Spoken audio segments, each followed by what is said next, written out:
Hey there, Michael Griffiths here, founder of Referral Marketing Guru, and welcome to this week's Get More Referrals Today podcast. Today, I want to talk about referral sources, where referrals actually come from.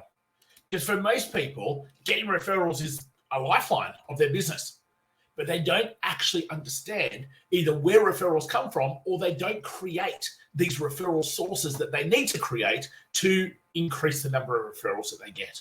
So, before we dive into that and before we dive into how to actually increase your referral sources, as always, if this is the first time you're joining us, welcome. So great to have you with us. Get More Referrals Today podcast comes out every single week, helping you to be able to grow your business. Whether it's about referrals, whether it's about client retention, whether it's about client experience and making your business more remarkable than what it is right now, whether it's just simply about different strategies or tactics that are going to help you be able to grow. That's what we're all about.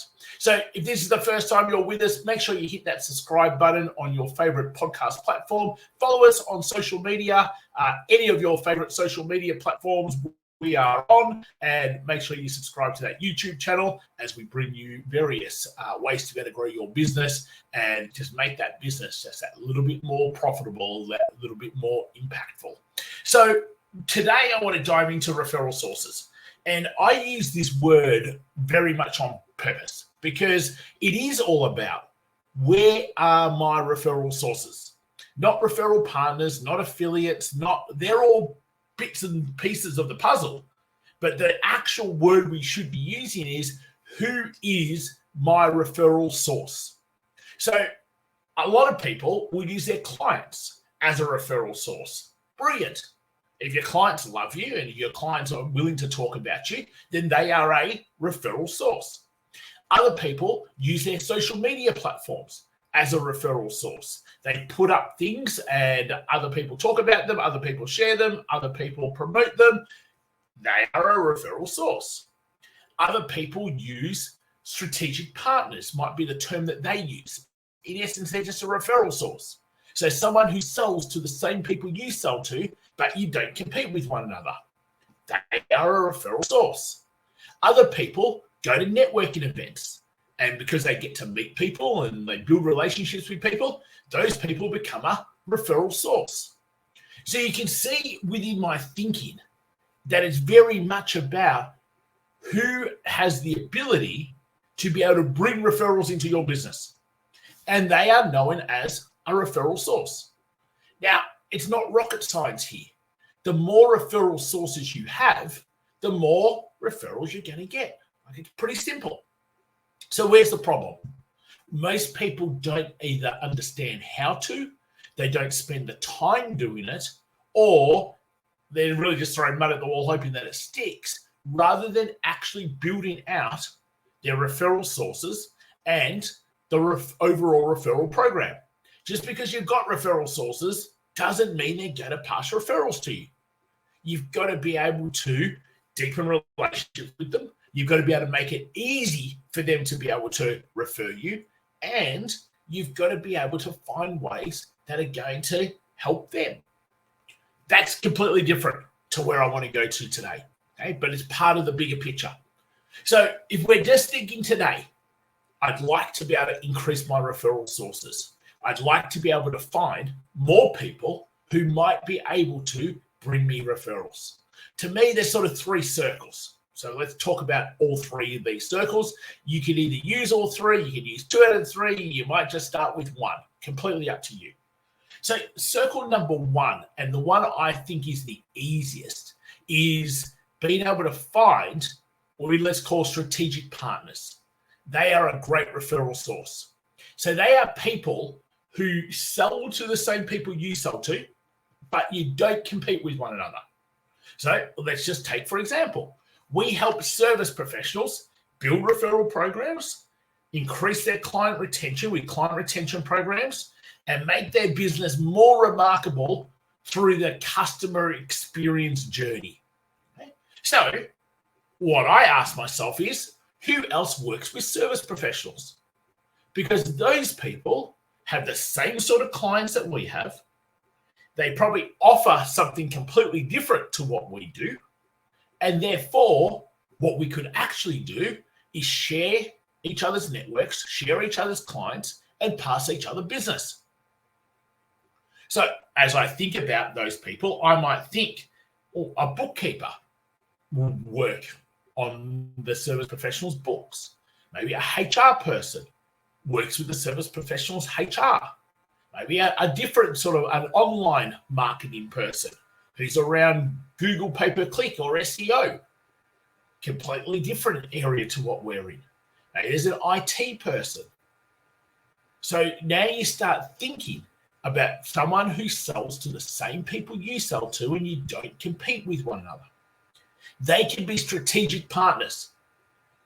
Now, to me, imagine if you had 10 of those people and they all passed you one referral each a month. There's 10 referrals right there. So now you could build that out. I don't think you could probably end up with much more than maybe 20 and really do a great job of keeping relationships and deepening relationships. You won't have time for too much else, right? But in the end, you've got to ask yourself, who are the people who sell to the same people I sell to? We don't compete with one another. And in the end, I could pass my clients to them. So another way to think about this is very much just going, okay, my clients, who do they use before me? Who do they need after me? Who do they need while I'm helping them with the thing that I'm helping them with? All of those can be great referral sources. So that becomes an easy way to think about it. Why do I have that as circle number one? Because in the end, there are so many people that you could go and build relationships with and create 6, 7, 8, 9, 10 strategic partners really fast. It's an easy one. The majority of people in business love getting referrals. The easiest way to get referrals is through somebody else who can pass their clients, their networks, the people they're having conversations with onto you. Okay? So that's the strategic partner circle. Let's come into the second circle, your clients. Your clients are a great referral source also. Okay?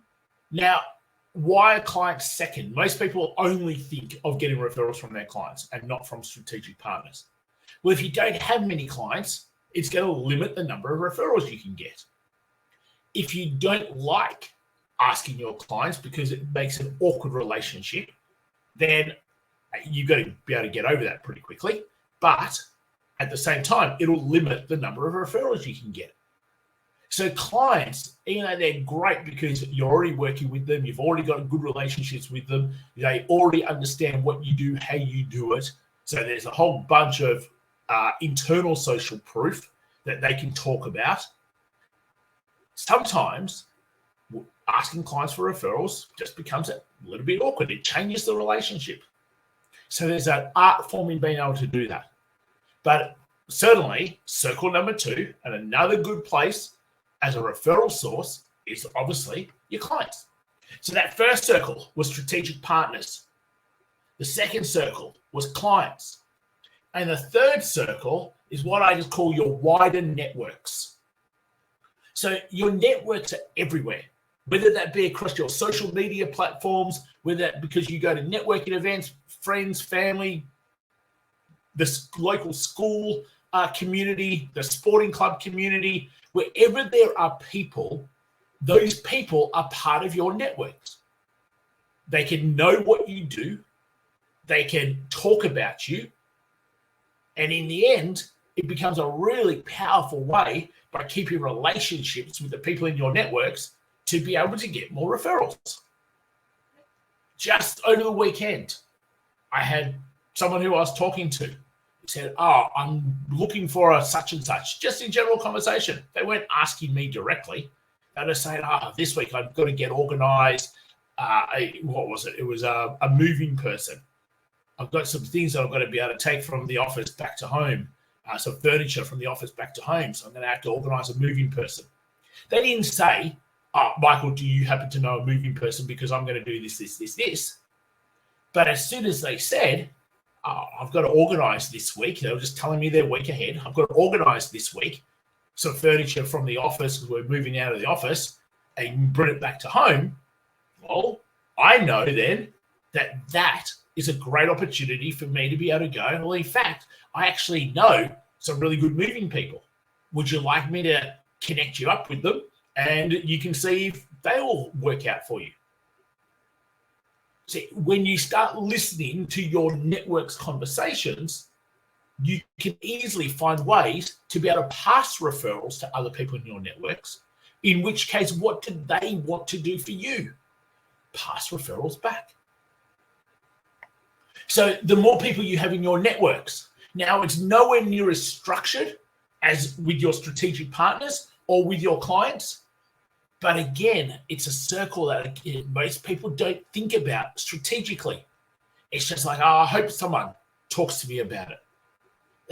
It doesn't need to be hope.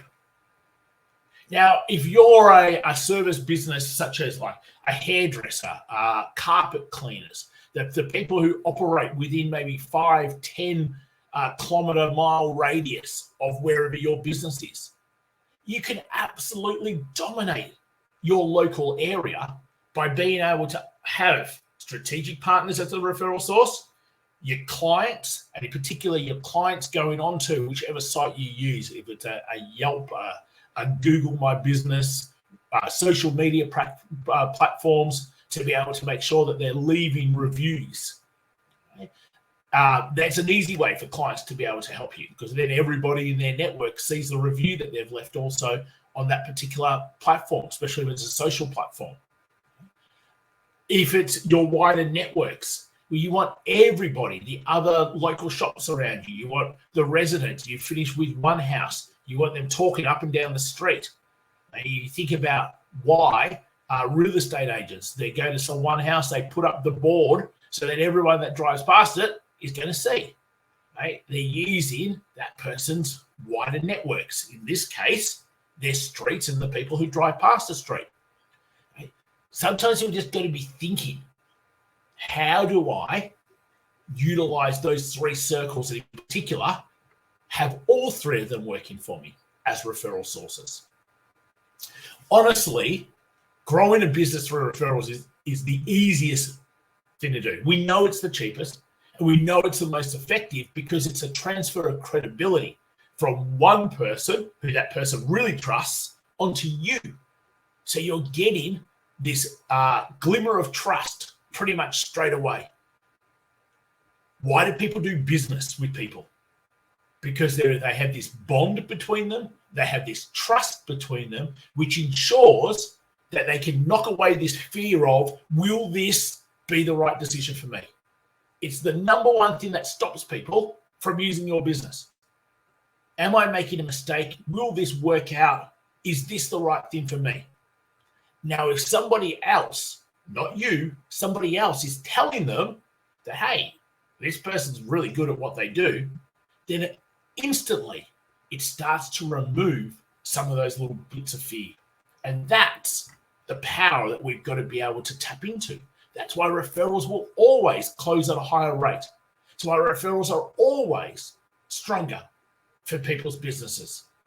The problem is we just don't have the sort of structure and have thought about being able to bring referrals into the business on a regular basis. That's what we get to change. So go through, pick a circle. How can I get strategic partners? Circle number one.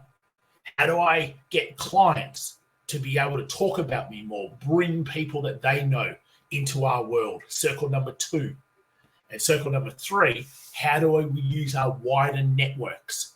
Whether that be on social media, whether that be because you go to networking events, maybe there's referral groups that you go to offline or even online. Okay? But don't also forget just the people you run into that you see, the person who gets your coffee all the time. Do they know what you do? Do they know who you help? Because when you start talking to your wider networks about what you do and how you help, then they can start talking to the people who might actually need you. Hopefully it's been super helpful. As always, if you want help building referral programs, if you want help keeping your clients for longer and increasing the lifetime value of your clients, if you want help creating a customer experience that's pretty much like walking into Disneyland every single time, then make sure you reach out. Support at michaelgriffiths.com.au. There's anything you'd like us to be able to go through on future podcasts, again, reach out. Support at michaelgriffiths.com.au. Till next time, have an amazing week, and we'll talk to you real soon. See you later all.